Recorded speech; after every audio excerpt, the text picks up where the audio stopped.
people that want to live longer and be healthy while they live longer, not having to get surgeries all the time. Right. If you had 3 to 5 minutes max to talk to someone who said, I just want to live longer, I want to know the secrets to living longer, I got to figure out the keys, and you've got 3 minutes with them, what would you say in 3 minutes are the things they must do every day or as often as they can for the rest of their life to extend their life? The first thing they must do is realize that the only purpose of food is to get olive oil into your mouth. The only purpose of food. And preferably it'll be mushrooms that you pour the olive oil on. That's number one.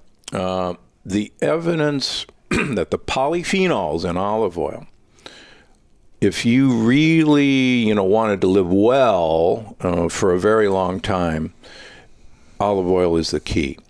2 of the blue zones, actually 3 if you count the aceiroles, use 1 liter of olive oil per week. Now that's a lot of olive oil. It's sort of like 10 to 12 tablespoons a day. So there's a beautiful study out of Spain that I talk about where you took 65-year-old people, and we'll dumb it down real quick. 2 groups. One group had to use 1 liter of olive oil per week for 5 years. Then they changed their olive oil once a week at the clinic. The other group had to eat a low-fat Mediterranean diet, both Mediterranean diets of Spain.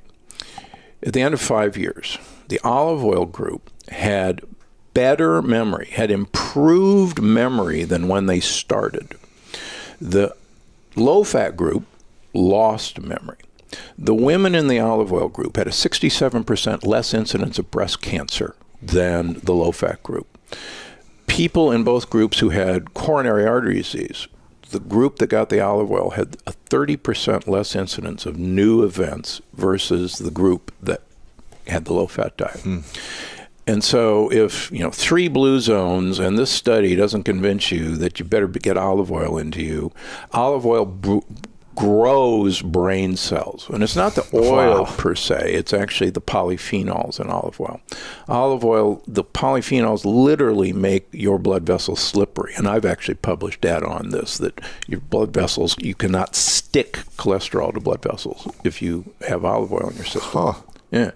So, drink the dumb stuff. Do you drink it? Yeah, I do. Wow. Yeah, I take a shot of it. Craig's always talking about how he can drink as much as possible. But what I would urge people to do is, so you can cook in olive oil. This myth that olive oil oxidizes when you cook it is one of the worst internet myths there is. Really? It turns out that olive oil is the least oxidizable oil. It's even better than avocado oil or coconut oil. It does not oxidize. Oxidize meaning like evaporate? No, oxidize meaning gets damaged. Damaged, got it. Okay. It turns out everybody sees olive oil smoking and they figure that's damaged. It's not. So you can burn it as much as you want. Cultures have been using olive oil to cook with for 5,000 years. And, there's not a lot of dead Italians from cooking in olive oil. Okay, so you got to get olive oil. So that's number one. Number one. Number 2, you got to take vitamin D3. You got to. Vitamin D3, not D. Well, there's D2, there's D1. What's vitamin D3 and why is it important? So D3 is the active form of vitamin D that we use. You will be shocked that people who have the highest levels of vitamin D in their bloodstream live the longest and live well compared to people with the lowest levels of vitamin D3. It turns out that you have to have vitamin D3 to activate stem cells activation. And we can... Vitamin D is also through the sun, is that correct? But it's nearly impossible to get enough vitamin D through the sun. Really? Nearly impossible. 80% of Southern Californians are vitamin D deficient because we're slathering sunscreen on us and we're wearing long sleeve shirts. We're inside a lot still. We're inside a lot. I live in Palm Springs. It's pretty hot in the summer. Really hot there. We tend not to go out a lot in the summer. So we don't have enough vitamin D. And so you have to swallow vitamin D. The University of California, San Diego published a study that the average human being to have an adequate level of vitamin D3 should be taking 9,600 international units a day. So basically 10,000 international units. Wow. They found no one who had vitamin D toxicity at 40,000 international units a day. You can't overdose on vitamin D. I have yet to see vitamin D toxicity, and I've been measuring vitamin D levels for 20 years in patients every 3 months. I personally run my vitamin D level greater than 120 nanograms per milliliter for the last 12 years to prove I'm not dead. And so far, so good. Right? Yeah. And here's, to tell you how crazy this is. If I feel I'm getting something, if I'm coming down with a scratchy throat or something, I'll take 150,000 international units of vitamin D3. How many capsules is that? 3 days. Well, so you can get 5,000s, right? So that's 10 capsules 3 times a day for 3 days. So I'm basically taking 500,000 international units of vitamin D to ward off a virus. Everyone always says you should take vitamin C when you start to feel like a scratchy throat. Yeah, it really doesn't work. Vitamin D is probably one of the best antivirals that's ever been discovered. So vitamin C really doesn't help that much? Or really doesn't help that much. We can get into vitamin C, and I think everybody should take a timed release vitamin C twice a day, and it's actually for a different purpose. What's the purpose? All right. The quick version. All right, quick version. So you and I are one of the few animals that don't manufacture our own vitamin C. Us, monkeys, and guinea pigs. And we have actually all the genes to manufacture vitamin C. There's actually 5 of them. The last gene is turned off. It's called a ghost gene. Why do we do that? Well, we manufacture vitamin C from sugar, from glucose. And it's actually very expensive to manufacture vitamin C. So the theory is, and I like the theory, is we grew up in Africa with lots of vitamin C containing plants in our diet. And so it was unnecessary for us to manufacture vitamin C, and the theory goes we'd have some extra glucose left over that we could store as fat to make it through the winter when times were rough. And we're the only fat-storing ape. So the problem is vitamin C is essential to repair collagen. And everybody, collagen, okay?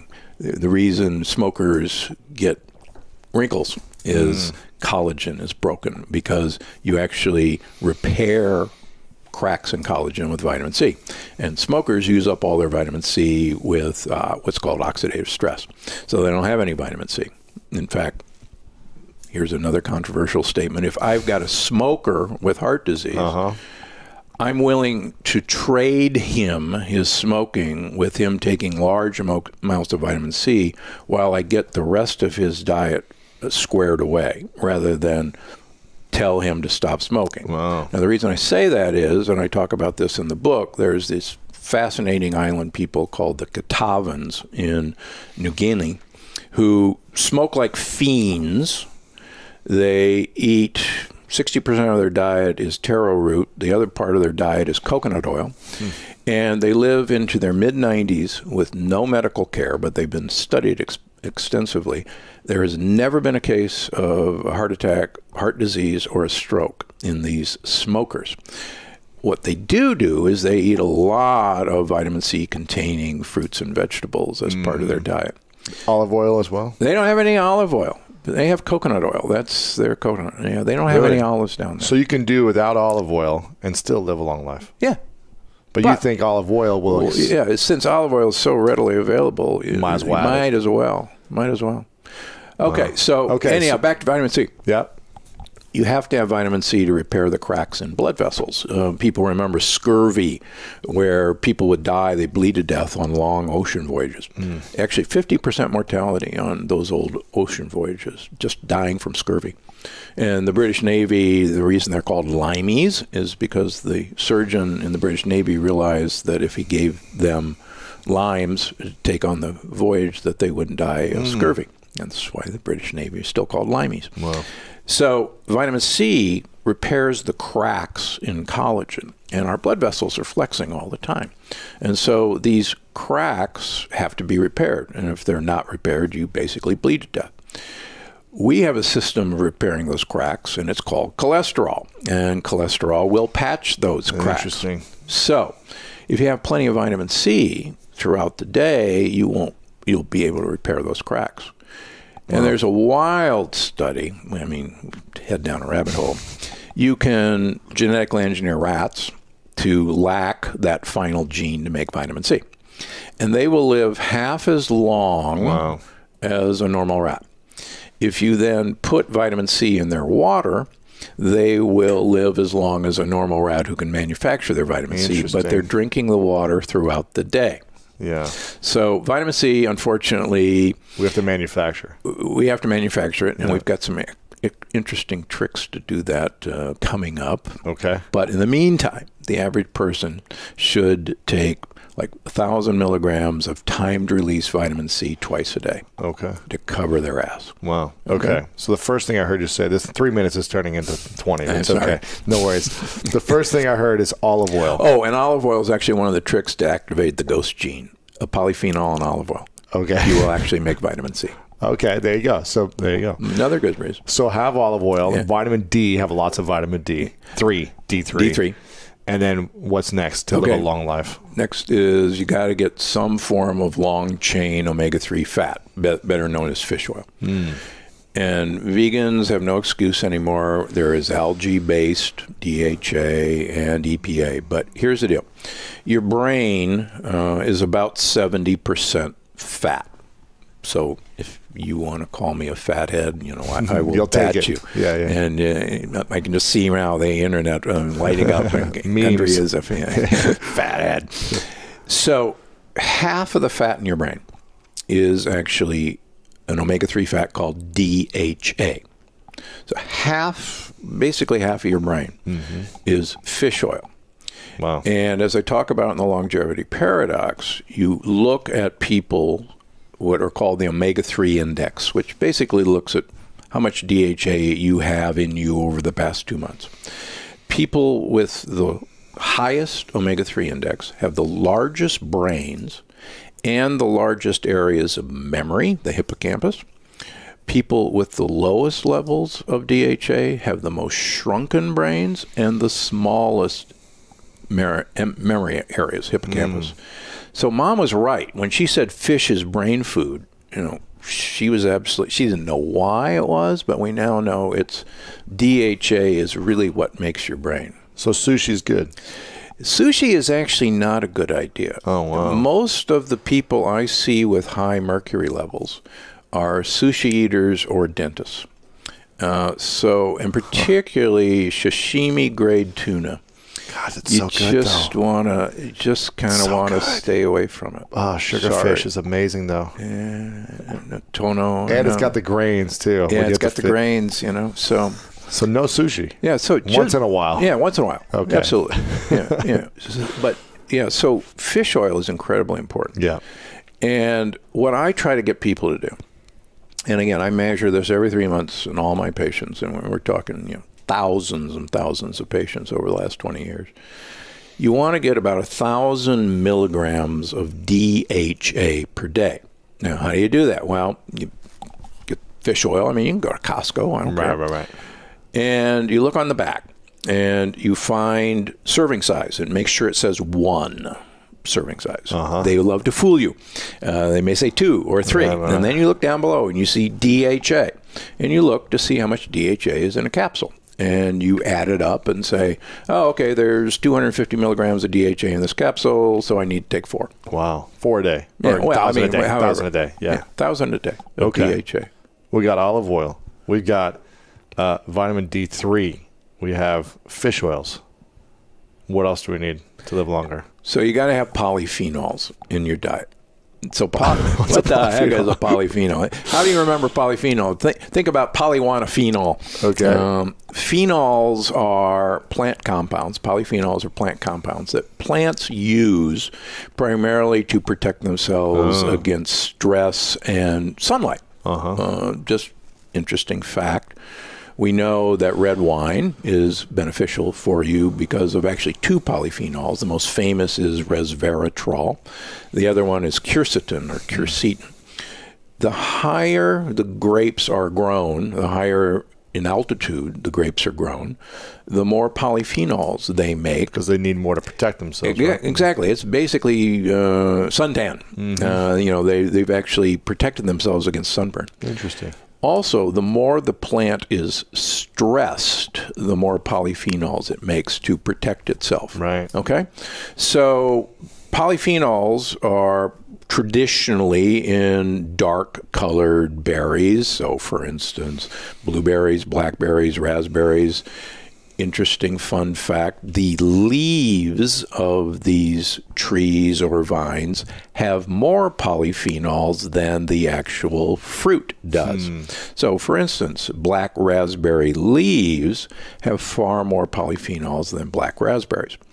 Wow. And I take black raspberry capsules, oh, by the way, and it's in the book. There you go. So olives, for instance, are loaded with polyphenols, and olives that are stressed produce even better. Wow. Olive leaves have more polyphenols than olives. So olive leaf extract is an easy way of getting the huge amount of benefits without drinking a liter of olive oil. So what about like, leafy greens? Do you want stressed out looking leafy greens, or do you want healthy, thriving looking? Excellent question. It turns out that the reason organic vegetables in general are better for you, besides the fact that they haven't been sprayed with pesticides and herbicides and probably Roundup, and we can get into that, is the fact that these creatures, these plants, actually have to work harder, and they have to produce more polyphenols to protect themselves against insect predation. And so that's actually the reason you want to eat organic. So when you're going to the farmer's market and the poor little organic vegetables have got potholes of insects, like they're dying, and they don't look very good, you go, I want that guy. Really? That guy is struggling. He is going to just be so loaded with polyphenol. Really? And correlation with that is the more bitter, the better, because polyphenols in general are very bitter.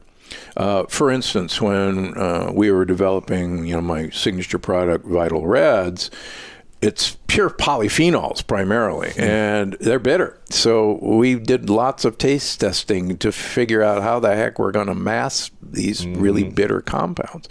So more bitter, more better. In fact, as I talk about in the book, I had the pleasure of knowing Jack LaLanne, who you would know is really the godfather of fitness and nutrition in the United States. And I knew him in his later years. And Jack used to have a saying is that if it tastes good, spit it out. Interesting.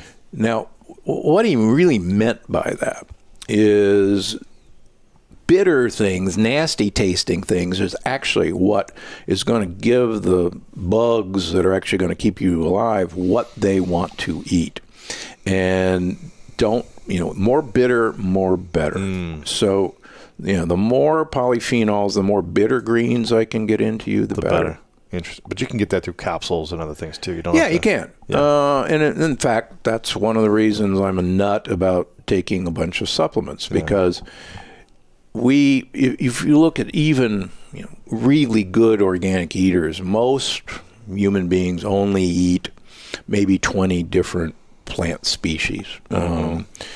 I probably eat like 3. Yeah, most people do. Like 5 maybe. Yeah, and ketchup is not a vegetable. It's a tomato, and we can't do that. So our ancestors, and even looking at modern hunter-gatherers like the Hansa tribe, they eat 250 different plant species on a rotating basis. And you think about it, all those plants are grown organically. They're in 6 feet of loam soil. They got their cool microbiome. So they're just replete with all these nutrients and polyphenols. And so, if people think that they can actually do a great job eating healthy without supplementation, I got oceanfront property in Palm Springs. I'm happy to sell them. Right, exactly. There is no. Right, exactly. Okay, so I want to get one more thing. I've heard that in order to extend your life, you need to, I can't remember the name, extend something at the end of your... Telomeres. Telomeres. Yeah. What is that? Telomeres. Telomeres. So how do we, is that true? Do you have to extend this? So that is one theory of longevity. Yeah. And it's a good theory. I like the theory. It's controversial. Vitamin D. Turns out that people with the highest levels of vitamin D have the longest telomeres. There you go. So why wouldn't you do that if you like that theory? There you go. So that's vitamin D. Vitamin D. If anybody takes away, it's vitamin D. So you've given 4 things so far. Let's give me one final thing that can extend our life and the quality of our life as well. Great. So the last thing we want to do is we want to turn off as much as we can the sensor called mTOR. Originally called the mammalian target of rapamycin. It's subsequently been discovered in all organisms besides mammals. And so now it's called the mechanistic target of rapamycin. And so mTOR is an energy sensor, and it's in all of our cells. And basically, we come from a circadian rhythm system of plentiful food at one time of the year and very little food at another time of year. Right? Fruit sometimes, not the Exactly. And we use fruit to gain weight for the winter, and that's a whole nother subject. So mTOR senses energy availability, and it senses sugar molecules, and it also senses amino acids, protein. Now, it turns out that it's very sensitive to particular amino acids rather than all amino acids. The ones it's most sensitive to are amino acids contained in animal protein. And animals include fish. Animal protein includes eggs. It includes cheeses, and besides, meat. So beautiful work that's been done, a lot of it done by now my friend Walter Longo from USC, from the Longevity Center. Is that the mimicking fasting the diet? Fasting mimicking diet. I've taken that a couple of times. And he got a patent for Prolong. Yeah, Prolong. Yeah. Got a patent for it. So I did Prolong, this. So good. Prolong is a vegan, low amino acid diet that you do for 5 days. Yeah, it's tough the first time. It is. For me, it was. Now, in the book, I wrote about it in The Plant Paradox, actually, before he made Prolong. But I write about it again, and he's even given me a nice shout out on the back. The idea is you want to reduce mTOR as much as you can. And the more you suppress it, the longer you live. And here's the reason. If times are rough, and you sense that times are rough, your body, your immune system, actually goes around and looks at all the cells in your body and says, who's pulling their weight, who is really, contributing to this effort, and who's a slacker, who looks a little weird, who's not doing. And it actually instructs cells to commit suicide. And it's called autophagy. And it tells cells, sorry, you're out of here, you die. And so it gets the fittest of the fittest to survive. It makes you stronger. And you have to have these periods of time. You have to call the herd, as we say. So unless you do that, you have all of these cells that just kind of build up the debris. They're called senescent cells. Some people call them zombie cells. And it's the amount of these zombie cells that is actually going to make you deteriorate long before you should. Get sick and everything else, exactly. So you got to call the herd. So how you do that? 5 days in a row, once a month. Once a month you do this? Once a month, 5 days in a row. 5 days in a row. You follow a vegan diet of about 900 calories, and I got some great recipes. It's easy to do, and you do it 5 days in a row. Yep. It's as if you did calorie restriction every day. And what this does is not only call the herd, but it activates stem cells. Now, everybody says, oh, stem cells, it's the future. You've got oodles of stem cells in you already.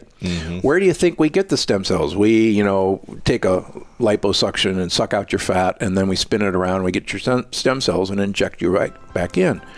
They're already there. You just have to call them into action.